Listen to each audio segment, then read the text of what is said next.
Hello and welcome back to the Three of the Best podcast. As you can see, we're visual now, or maybe you can't see, maybe you're listening on Spotify, but we have got some cameras set up this week, which is great to see. This week we'll be discussing some unpopular opinions you will have, and whilst I put it on the Instagram, you guys responded, and I will be responding as quickly as I can. This week I'm joined by Milan Bridgeman, who you can see in front of me. I have to work out this camera here. Or was it free? Oh, that's Ethan. Say hello, Ethan. You're looking very beautiful on that one. And finally, we have the anomaly of this week, which is Robert Paterson. Say hello, Rob. Hello, I'm filling in. We don't have enough headphones. So there we go. Well, I'll have to get my camera back to me there. So yeah, we'll be talking about some unpopular opinions you will have, and we have as well. And we're getting into it, starting with Samuel J. Taylor's prediction. I believe he might be waiting downstairs for me in Grosvenor East right now, but he has said Man United will get top 5 this season. Now, we have been discussing Man United quite a lot recently. They've had some failings, they've had some successes, but more recently, it's looking like some successes. They've, I think today... 3-3, isn't it? Yeah, Mbuemo got Player of the Month today, so did Amram got Manager of the Month today, which is I was a bit surprised by, but it seems it seems like things are a bit on the turn for the better for United at the moment, Milan. Yeah, I mean, I thought Amram was deserved of his Manager of the Month, and I thought Mbuemo was. I mean, he's played a blinding couple of month. You know, he's been playing really, really well. I mean, FPL wise, he's been absolutely amazing. But yeah, no, I think definitely deserve it. But whether form will carry on, I don't know about that personally. I don't know. It's just a 1 month wonder, I think, for United. To be honest with you, Wouldn't mind that in the slightest. They've got Spurs away 12:30 Ethan. It's an interesting test that because Spurs haven't been all too brilliant at the moment. They've got a great win against Copenhagen in the week though. Should United be worried about that game? Do you think they'll be a bit more confident going into it? I think there'll be a hint of confidence, but a hint of nerves as well. Last season there was some amazing games between the two, and I don't recall United winning any of them. Spurs, obviously the big game last season between the two was that European final, the Europa League final, and in my opinion, Man United are going to seek revenge for that game. They'll be embarrassed to lose that game to a team that finished 17th in the Prem last season, and they'll be looking to bounce back against Spurs, and I think it will mean more to the players against Spurs than it would against if they were playing any other team this weekend, because that loss would have hurt them in the Europa League. do you think it would? Do you think? I mean, everyone talks about United's mentality and how they, I mean, any other team, I think, maybe look at City. I mean, I do obviously City fans, but I think us as a team, we look for revenge and we look for that sort of like that bounce back. We want to win the next game against them. Do you think United are like that now, or do you think? I think they're a bit on and off with it sometimes. I think when they should be looking for revenge, they just don't care sometimes. True. I think for the past few years, it's been a mental barrier for United players. Like, you've heard United fans say it in the past, like, to play for Man United is such a high privilege that they don't think the players hold. They don't think that their players, think of it as being a big thing. When in reality, it is a huge thing to wear the Man United shirt, and it's a mentality thing, as you say. Like, the United players might not think it's a big deal, but for games like this against Spurs, they're going to need a bounce back after dropping points against Forest in a game that they should be looking to win. I think for them, they're just going to look to seek revenge and get the 3 points, and against a Spurs side who isn't doing very well at home this season. Rob, what do you make of United? Obviously, yourself being a Liverpool fan, they've certainly slowly turned up the volume a bit themselves. What do you think about their chances this season? Top 5? I don't think so. Top 10? I'm seeing. I think top 10 maybe. It's all right. He's new. Yeah, we need a fourth. As a Liverpool fan, when they beat us, was it 2 weeks ago now? I think so. Yeah. I don't know. It was a strange one. It was a strange one. It was really shocked. weird. I was shocked, but no, I think they definitely had a bounce back this season because they haven't done terribly, but I don't think top 5. Top 10 is probably more in sight. Right, and they're again playing against Spurs this weekend. I do think United will win that one because I know the Europa League, like they did lose that against Spurs. And it was quite funny last season seeing a Champions League spot go to 17th place. But I think United's going to win this weekend, which is Yeah, it's good for them. It's a shame. Good for them. Shame for me personally because I know a Man United fan who I'm probably going to send him this after.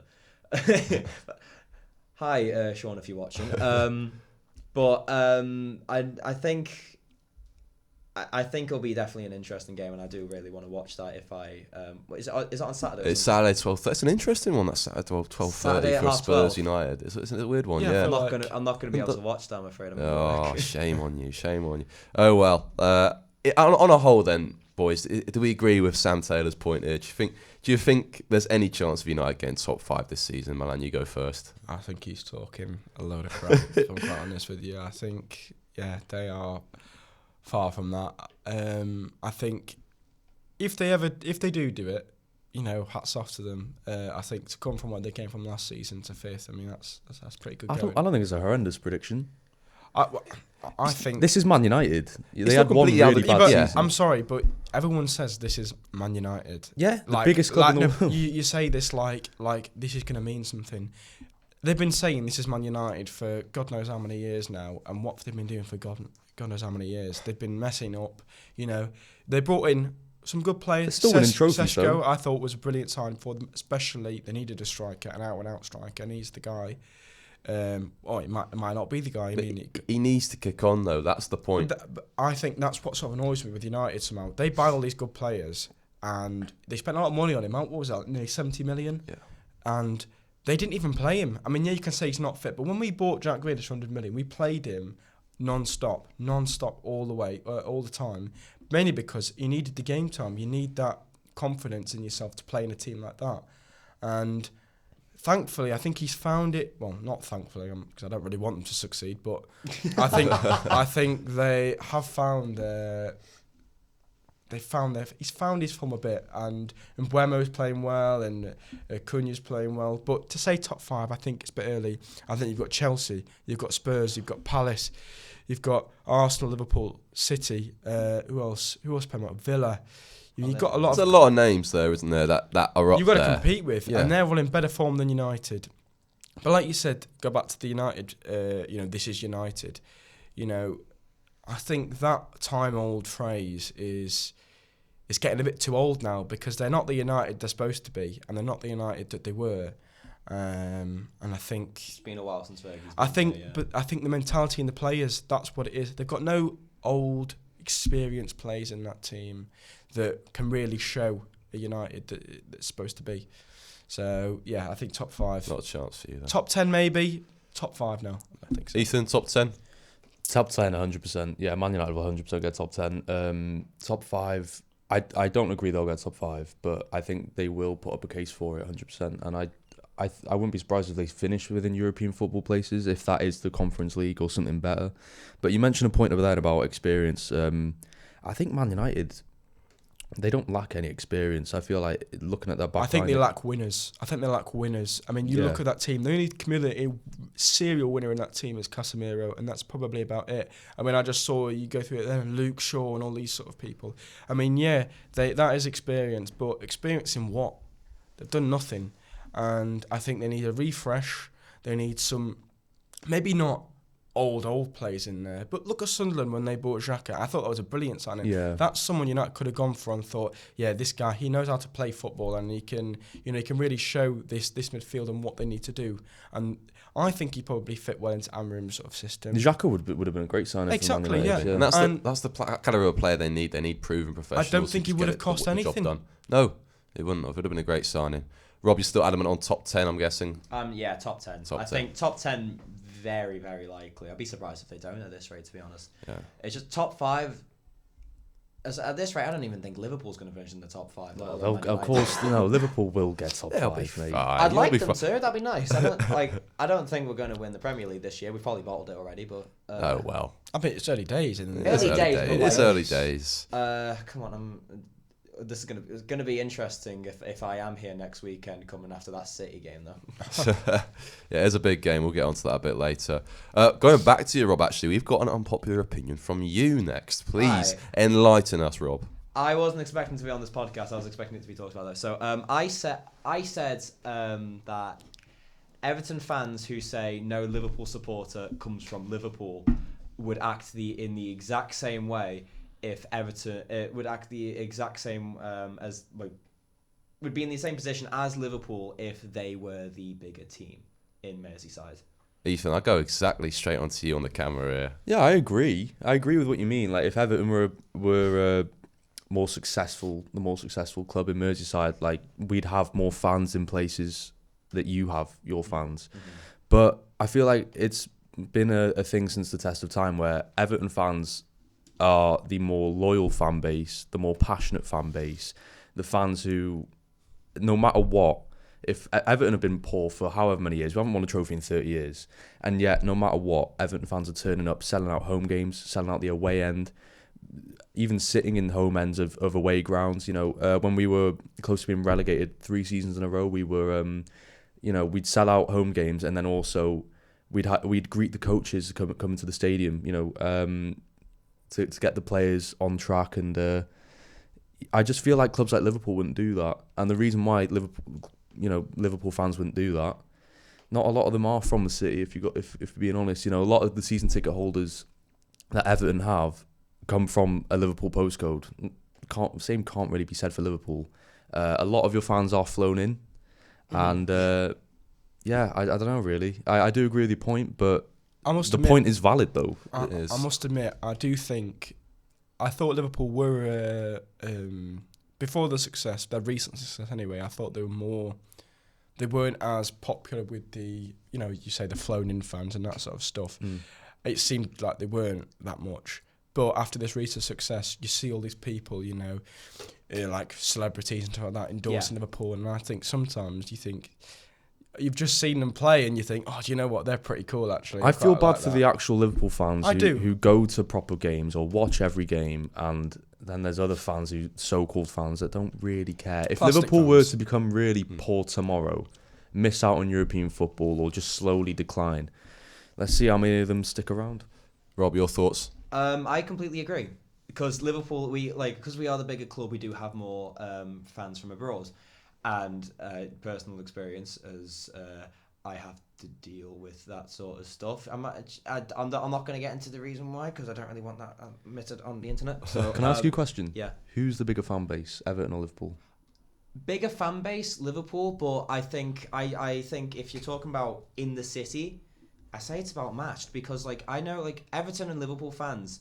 Well, I meant the better fan base is the better fan base. My mistake. That's a good question. Only because I can't really answer it, because I think because it's Everton. No, you got to stick to your guns. Though. I mean, you're going to say Everton. And I imagine Rob's going to say Liverpool. I feel like Everton fans are more loyal than Liverpool fans. There you go. That answers my question. But in terms of actually engaging, because obviously someone who still lives in Liverpool.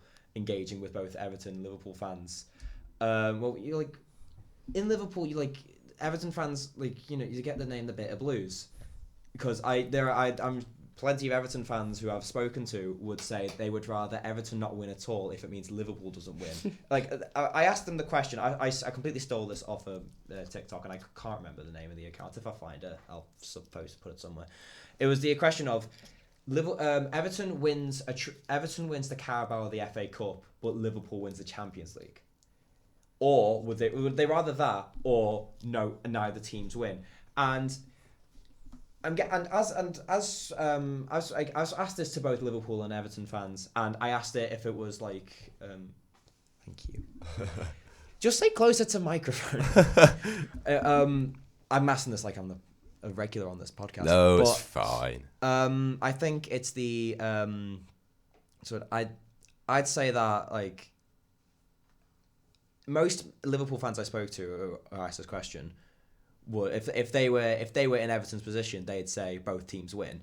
But I've asked quite a few Everton fans. I'm not saying all fans are bitter blues, because some of my closest friends are Everton fans, some of my family are Everton fans, and they would have said the second one as well, saying both teams have to win a trophy, even if the team they are the rivals of win the bigger trophy. But you're saying some Everton fans out there would say they'd rather not win a trophy if it means Liverpool don't win the Champions League. Yes. Is what you're saying. Yeah. If Everton would, so I know some Everton fans who would Yeah, rather no, I've seen people say that. Yeah, I think this opens up a larger case of sort of the biggest clubs in England. You know, I think of City myself and the way the ticketing system is. Oh, thanks for that, Rob. And the biggest clubs in England, like Chelsea, Liverpool, United. Does it open up a larger question of should loyalty be entrusted more and prioritised more in stadiums and for ticketing? Because I know at City that it's just becoming at this point where, you know, in Champions League games, you'll have countless opposition fans just in the home end, just, you know, because they just can get the access to the tickets. And there's season tickets sort of scenarios where they're given to fans who are flown in from abroad, which of course is great for the clubs, but it shouldn't our clubs in England be more tailored towards the fans who've been there when, so for It's example, unfair. when City were bad, and now we're at a point where, you know, it's greed is being prioritised more than loyalty, Ethan. Yeah, no, I agree with everything you're saying there, because there's some local fans or fans that will make sure that they go to games home and away, or even just home games, and they miss out on certain tickets for big Champions League nights, purely just because people that might not go to as many games, but they're willing to spend that little bit more on tickets, or it's a little bit more accessible for them, and they're not local, or they'd go there and maybe not even really care about the game. They're only there really for the tourist attraction. Yeah, because some might say the Etihad Stadium to certain people is just a tourist attraction. And going back to that, I'd argue it's not. Of course you would say that because you're a City fan, and I agree with you. No, I disagree with Milan, and I agree with you, because it's a point which City fans become really uncomfortable at sometimes. I think the majority of City fans do become uncomfortable with this, is that it has to be admitted that the atmosphere has become flat, and it has become flat for a majority of reasons, the main one being the tourist element. There's been multiple times where I've been to a City game, I have a season ticket, and I sit up quite high. And there's been multiple times where I've come across fans who have recorded the match more than actually watching the match. And that, to me, obviously, you know, it's understandable from the point of, yes, you're a tourist, it's probably the only time you're going to be coming to a game, so I kind of understand that from a point of you can record a little bit. But there's times where You spend the whole game watching. I saw a gentleman recording a game on his iPad, the whole game on his iPad, looking through a screen, and it's just like, you could give this to a young kid who's just trying to watch his first game, who's dying, or anyone who's just dying to go, who can't afford the ticket. And I think I just worry so much, because City, and I know it's coming to us, I know I'm getting a bit off the beaten track here, but it kind of does relate to the topic of big clubs these days and how they get their fan base. I'm just worried because we're getting this new expanded bit of the Etihad. How on earth? The North Stand, is that? The North Stand. And that has to be, if that is to open and that is attempted to be filled out, that needs to be cheaper. The tickets need to be cheaper, and it needs to be prioritised for those who are committed fans who have been going to games as much as they can, and not to people coming over trying to film the game on their iPad the whole time. See, that would be great. I completely agree with you, but will it be like that? I don't think so, because football's becoming more money based now. Clubs like Man City, and rightly so, they're a huge club now, winning trophies. Clubs aren't. They're gonna just want the money. But clubs aren't in it for the football anymore, are they? They're in it for the money. It's just Yeah, a business of course. At the end of the day, and you run a business. Any chance that you're gonna make to make more money, you will. But there's a reason why. There's a reason why I've got all this money, is because maybe not through ticket sales mainly, but we do in terms of financial. At the end of the year, you know, financial wise, at the end of the year, we're either the top or second every year in money we make. In profits, yeah. In profits, yeah. And it isn't. I mean, I don't like to think it is, because you said it was tourist attraction, I mean, But it is. I look back to Dortmund. I wouldn't say it is, you see, because I don't think people go to Manchester to go to the Etihad Stadium. I think they go No, to they definitely I do. think they go to the They Old do. Trafford. I think they go to Old Trafford. They'll go Etihad It as well. is the more iconic stadium, to be fair. It is. But we were at But Dortmund. We were at Dortmund in the week, and we were obviously doing some live reporting, as I say. And we experienced a light show. And it was just so naff. We absolutely hated it. No, to be fair, it was very good. I mean, they do. I don't think they do it for. You mean? I'm guessing you think it's for tourists. It is. No, but I think that's because, like you said, we have a very flat atmosphere sometimes, and it generates a bit of sort of like. No, it doesn't. It doesn't build atmosphere that it should be allowed to be the fans. I think they think it does. Yeah, but It doesn't. It's the same thing with no, but it's the same thing with the Haaland chants. You know how they do that thing where that's fine. But that's actually encouraging the fans to get involved themselves, not lights just being projected onto a football pitch. That's what I mean. They've realised that people don't sing. I mean, we sit there and no one sings, do they? I mean, it's flat. The Dortmund fans were louder. They're fantastic, and it's not saying. I was watching the Dortmund fans. I was thinking that they're crazy. I mean, I love that about maybe. I think we agreed though. It's not just City, and we think it's just English clubs, foreign clubs, Dortmund, Copenhagen, all these like brilliant fan bases. They're always loud. I mean, we scored, and then Dortmund was still doing their thing where they would like chanting, jumping up and down. I noticed that Palace won yesterday, and they're at the away end. I don't remember. Palace played in the.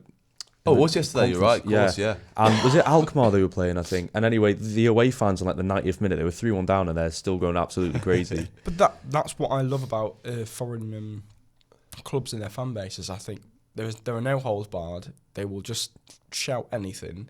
They will just, make noise. Yeah, make noise, and they don't care if they're losing. The thing is, you have got a great fan base. Like, you've got a good set of away fans. Support, we fantastic. do. Away support is crazy. Because that is being given to the fans who have been... Look at the common sort of, like, indicators of what's going on there. The away support is fantastic because the fans who have been going and who have points are prioritised.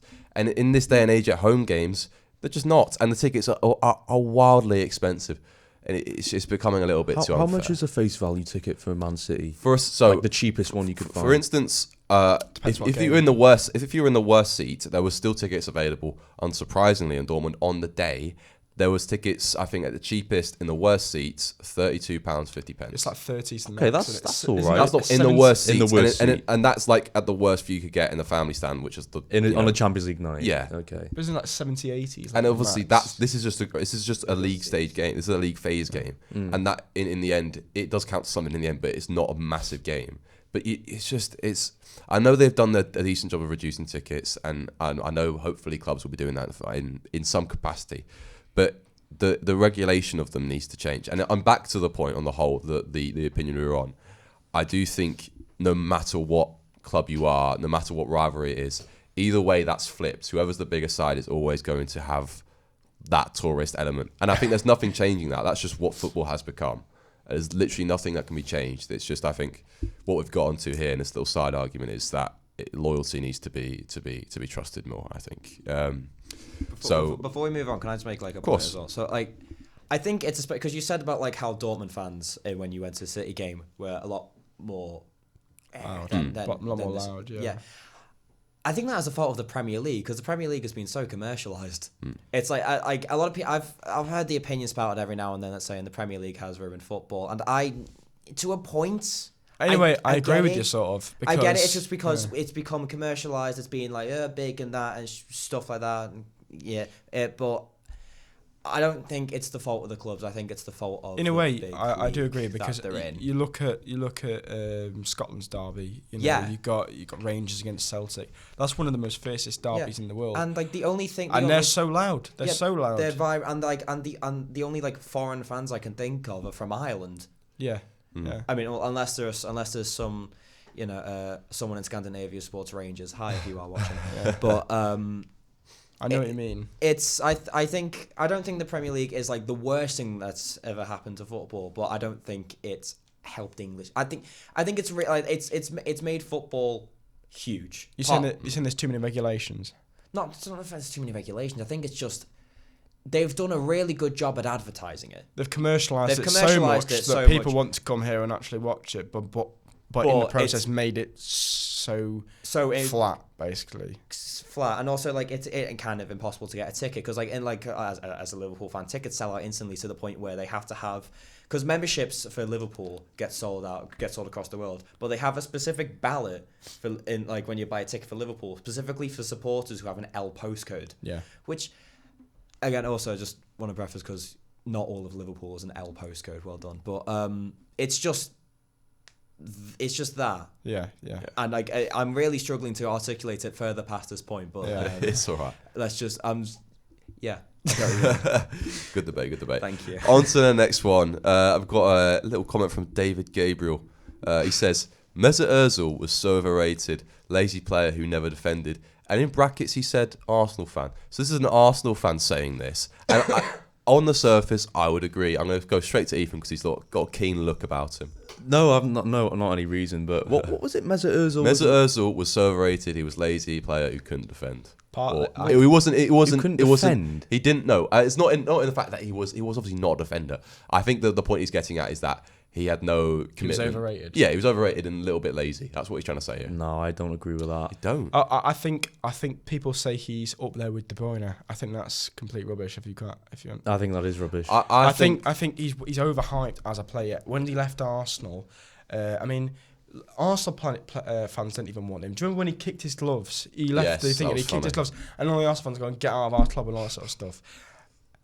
And then he's left, and all of a sudden Arsenal fans are going, "Oh my God, we had the best playmaker to ever play in the Premier League," and it's like, what are you talking about? He was quality though. He was amazing. But for Arsenal, I think he had a couple of good. Well, not a couple of good. He was a good player for them, I'll admit. But he gets fun. What pisses me? Oh, sorry. It's okay. What annoys me slightly. What annoys me slightly is that you have Arsenal fans who hate on their players, and then they leave. Then they realise that player was actually a very, very good player. I don't think that's just Arsenal fans. I feel like a lot of fans do that. But and it is a fault of Arsenal, fans. I don't like Arsenal fans. I mean, that's a fair scathing point. I can't lie. Not many people do like Arsenal fans. So This would have been a great point. That's not an unpopular opinion, is it? This would have been a great point if Toby came on today. yeah, it would be great if Toby was there. But what I'm saying is that I think Mesut Ozil is just very, very overrated. I think there's a relationship people have players with Ozil because we grew up with players like Ozil. He's one of them players you think Barclays Premier League, Mesut Ozil, dilly-dallying about on the pitch making players look stupid. I think there's a lot of people stuck in that frame of mind who just absolutely love Mesut Ozil for the player he was, and people want to return to the time when he was absolutely cooking in the Premier League. But it's like, when was that time? Well, that's the thing. There may not have been a time, but there's certainly been times where we growing up as football fans, there's been moments, as you say, where we have absolutely loved watching him play because he was a tricky player, and we all loved tricky players as youngsters. And I think he's very unlucky not to win more with Arsenal. He could have been so much more. Yeah, I think he certainly could have. But that's not his fault. I just feel like Arsenal. No, he was let down by the club. I think sometimes. Yeah. I think sometimes, but I think that's just the case of Arsenal in most cases. We're going to keep them quick firing because I know we're a bit time constrained because Milan's always got a job. I've got a job. Martinelli, I've got one up from Jamie Sibley, and he has said Gabriel Martinelli is a top 3 left winger in the league. I immediately took to this one, Jamie. I'm sorry if you are listening to this one. We're a little bit of laughter. Who is this bloke? Who is this guy? We don't disrespect the viewers. But yeah, it's just a bit of a strange one. We don't disrespect the viewers until someone makes a point like that. Hang on, before we actually have a go, should we just list who are the top? Yeah, let's do that. idea. Let's do that. What positions against Left wing. Left wingers. Let's think about it for a second. At the moment, currently, in the Premier League, who are we thinking? Then we've got Jeremy Doku. He's been pretty good this season. Semenyo is easily in the top 3 cemented. Did it say best? Is it best? Does it top specify 3 this year or just this year? Are we going off this year? Or Yeah, obviously. Why would it be all time? You got Thierry Henry. Oh yeah, okay, yeah, fair enough. So I don't know why I went there. No, so Doku up there, maybe not top 3. Semenyo, I think, is certainly cemented in there. Would you say, Ethan? No, yeah, 100%. I think vast majority of football fans would agree with me on that. Liverpool, who've Liverpool got? On the left, Gakpo's been good. He's fairly consistent. Gakpo's been very consistent. Top 3. But I'm sorry. Top 3, maybe not. I mean, I think top 10 definitely. Gakpo's been quite good. I don't think top Trossard's been a better winger for I Arsenal. I think Trossard. He pops up at the right Gabriel moment, I feel like doesn't he? Arsenal fans will say they prefer Martinelli. But I think I think they have to because Probably he's got a nicer Brazilian. name. I think the thing with Trossard is they bought him for Brighton for literally nothing, and he's been like I've always thought when he's come on against City or someone like that, I thought he's going to give us a bit of trouble here because he always finds a way to score. I think he's a like we said with Ozil, he's a very tricky player sometimes. Trossard, he worries me when he comes on or when he starts because I think he'll find a way to score. Yeah, no, I don't. I'd agree. I'd argue he's better than Martinelli, though. I think. I honestly don't think there's much of a difference between a very controversial player now, Martinelli and Garnacho. I honestly don't see. I can see that. I I do think agree. it's very overhyped, both of them. Yeah. So I think Semenyo certainly can be made a case for. I think Doku certainly can be made a case for at the moment. Neto? There's not. See, I was thinking that as well. Pedro Neto. He's a right winger though, isn't he? Plays left wing. plays He's left. right-footed. He plays left. Who's on the right for? Pedro Neto is not right-footed. Isn't he? I No, thought he's he like- was. he's left-footed, It's mate. unpopular opinion. Is Pedro Neto a left wing or a right wing? Who knows? So we've got Doku, we've got Semenyo. Now we're gonna look like absolute idiots if we can't actually find a third because we actually might have to consider Martinelli. Who's Spurs? Kevin from Fulham, Eddie. Oh, bloody Don't hell. start We're my scraping the don't bottom of the start barrel my there. differential. Don't start my differential. No, I'd here. say Anthony Gordon's a better left winger than. I'd agree. Then What other? Martinelli. Who's Spurs' left winger? Well, the Son's It gone was now. Son, but he's gone now. So this is it. Odegaard. Odegaard's a good player. He's not top 3 caliber. Does Brennan Johnson play left wing? Wait, No, he plays on the right. Wait, we're not even Yeah, addressing, it's we're not just even naming addressing right wingers. Arsenal's wingers. We've got Saka there. Saka's easily top 3. Saka's Maybe not at the moment. Saka's but, right winger. Oh yeah, no, you are right. Yeah, come on, left wingers. Bloody- Don't we make keep naming right Jamie wingers. make us look stupid. We've got to think of actually a good left winger. No, but we already have came up with. Oh, Kevin Gakpo. Schade. Boom, Like, there you he's go. And Gakpo. I'd say Gakpo as well. I want to say like just quick fire unpopular opinion. I just thought of. Have you ever seen Anthony Gordon and George Michael in the same room? Have you seen Gordon and Princess? Wait, I can't say that. Sorry, no. See, I was thinking that and thinking, should I make No, that? no. I was going, Hang on. we'll change that to George Michael. Okay, I realised that Can was we ill can we just go back to the left winger point? Yeah, let's go back to that. Sorry. No, but I'm trying to think. We've just named all these left wingers. That's really poor, isn't it? Thinking about What? it. What do you mean? The quality of. they're good left wingers in there, some of them. But I remember there was a time where we used to have absolutely amazing left wingers in the Premier League, Yeah. and we're now reduced to that. Do you not think that is a bit? Yeah, we Oh, said the same. I heard I'd that. say- I heard that. Yeah. I just thought, oh my god. Yeah, I've that got one more who I think we should be in agreement. He's better than Martinelli as well. Hudson-Odoi. Yeah, This season, no. No, but What about Forest as a whole has been. What poor. about Elanga? Elanga plays on the right. What are we naming right? See, right. That's wing- you. You're the one Mbeumo, naming right wingers, Mbeumo. mate. Hang on. And Mbeumo, he plays in a United play a 3-5-2, and 3-4. Let's just say Mbeumo so Could Jamie you say? can't get Could his you? point. Could you even say? And Mbeumo more played on the right for Brentford. Yeah, didn't that's he? true. Could you even that's say true. Foden? Foden plays. Yeah, left wing Foden. I was going to sometimes. say Foden. He's played on the left a few times. Yeah, but that was like back in the days we had a false 9. I don't know about that. Right, well, Jack we've got- Grealish, would you say he's a better winger than? Yeah, shout. Yes, yes. Statistically, yes. So there you go. We've Grealish, we've named Semenyo, you a and few there. There you go, Jamie. Gordon. I have some food for thought there. It still makes me a bit sad to think that is what we're reduced to in the Premier League. But Yeah. No, I agree. Right, last one. Oh, I wouldn't say last one. The last few ones coming in. We've got one from Josh Smith. He's currently doing work experience at Man City at the moment. Look, yeah. Big Mr. Big Time. This guy should know his stuff then. Let's hope so. You could say that. I don't agree with his opinion here. His unpopular opinion is Zlatan's overhead kick for Sweden against England is the most overrated goal of all time. How can you say that? I don't think it's overrated. Exactly my thought. I don't think it's overrated, but to say it's one of the best goals of all time, I don't think so. It's an overhead kick from about It might near the halfway. it might be, but if you'd have missed it, you would have gone, oh, all right then. Yeah, but you didn't miss. That's how amazing it was. It's just a one-hit wonder. My Yeah, point but that's is, what makes it amazing. There are beautiful. There are point. That's the point. If he was to do it 100 times out of 100, it wouldn't be amazing. would it? there are beautiful goals, and that is a very good goal, but I wouldn't say it's the best of all time.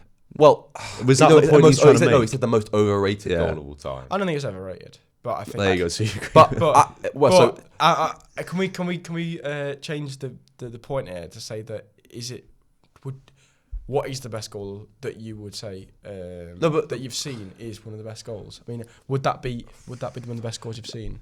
Yes. Of all time. Yes. I mean, was that first, second, third? What we think? Josh is right. Sorry, when I talked to Josh about this goal, his argument was that the goalkeeper's on his line, and that to me doesn't change a thing, because Zlatan has the presence of mind to see the keeper off his net. You're talking about like dogs, mate. What? I'm saying the presence of mind to just see, the keeper's off his line. What am I going to do? Volley it like a normal person? No, I'm going to overhead kick it into the goal. He's facing the other direction. Out from the most tightest angle of all time. Doesn't make. How is that overrated? Yeah. How is it? Because there's still defenders tracking back to get back to clear that off the line if need be. They don't make it. Does Hart make it back to his goal in that? No, it becomes very close to it. Yeah. And just to do that is absolute. You don't see anyone try that in today's game at all. No. You wouldn't see it at all. Are we? So what are we saying? Are we saying it's one of the best goals of all time? Yes. Are we saying it's first? It's not overrated. No. It's not first. I don't know. If we were to sit here and say what is the best goal of all time, we'd be here for hours, just coming up with new goals all the time. Can we share? No. Oh, why not? We haven't got the time for that, Milan. We haven't got the time. I've got to be home soon. We haven't got the time. Let's get on to another one. This is quite a. We were saying, should we discuss this or should we not? Milan. He put one in earlier, quite early into the. Ian just fell back. Well, do you want me to say it, or do you go on. You may as well, because it's stupid. It's a bit of an inside joke, but I've always loved if you know him, because he's quite a niche sort of player. His name is Martin Braithwaite. Absolute, he is my icon. If I could have 3 people, I'd take around, have round to dinner, dead or alive, he'd be one of them. Who are the other 2, out of curiosity? This could go downhill so quick. Chael Sonnen and Chael Sonnen. They can't be. And they can be non-fictional as well. If you want. And the bloke from Outdoor Boys.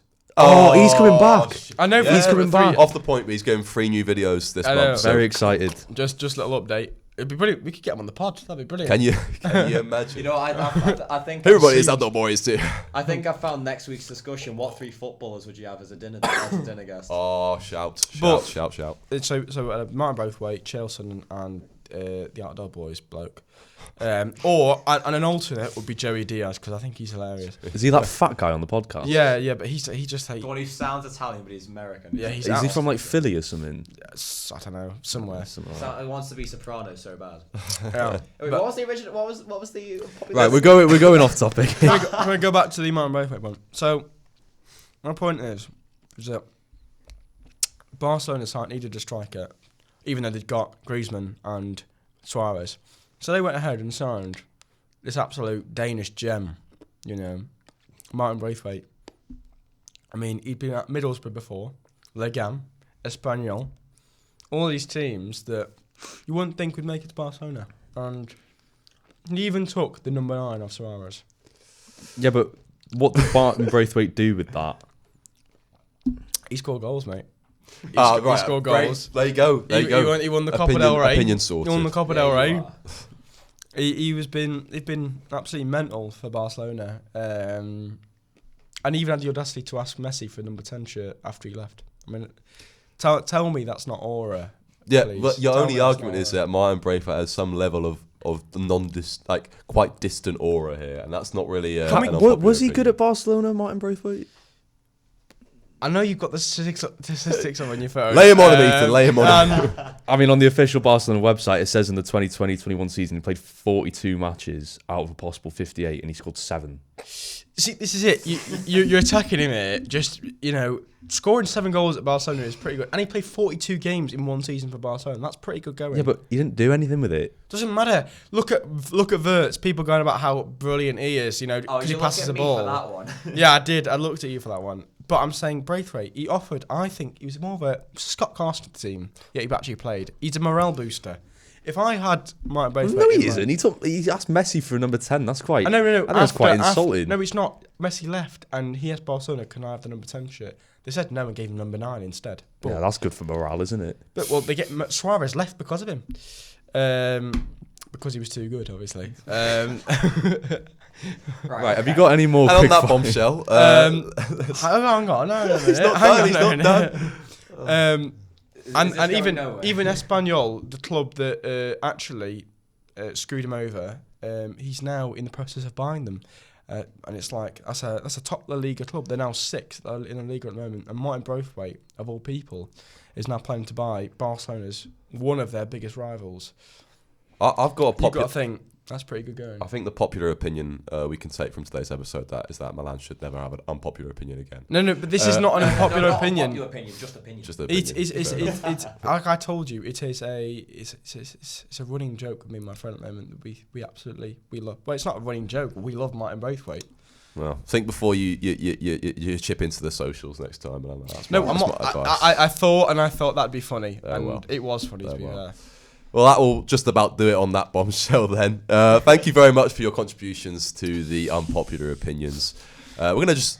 I think using these cameras... I mean, obviously, you're listening to this. You're going to have absolutely no idea what's going on, but we will be posting clips using these cameras we've just obtained. Thanks to Thank you to Robert Paterson over there. Thank you very much. Oh, he's going to dox my last name. Nice. Oh, sorry. I'm joking. That's a bit too far. My last name's already plastered elsewhere from a video I made last year. Oh, of course, yeah. The big video. You wouldn't know. We won't give it a plug here because we don't do that. We don't do that. We don't. I'm gonna have to. This is gonna sound really bad. I made a video documenting my life for a year. That was it. Mints. You can't actually plug it though. No. I'm not allowing you to put it in. You should just ended it on that then. Yeah. just cut the broadcast. Just him just smiling. Cut the broadcast. If you're gonna edit this at all, cut that out. It's fine. It'll make the cuts. Thank you very much for listening. We'll see you next week. I'm gonna say goodbye. I'll say goodbye, Milan. Goodbye. I'll just turn the camera to Rob. Rob, say goodbye. Goodbye. And Ethan. Yep, goodbye. Oh, what a lovely bloke. Thank you for listening.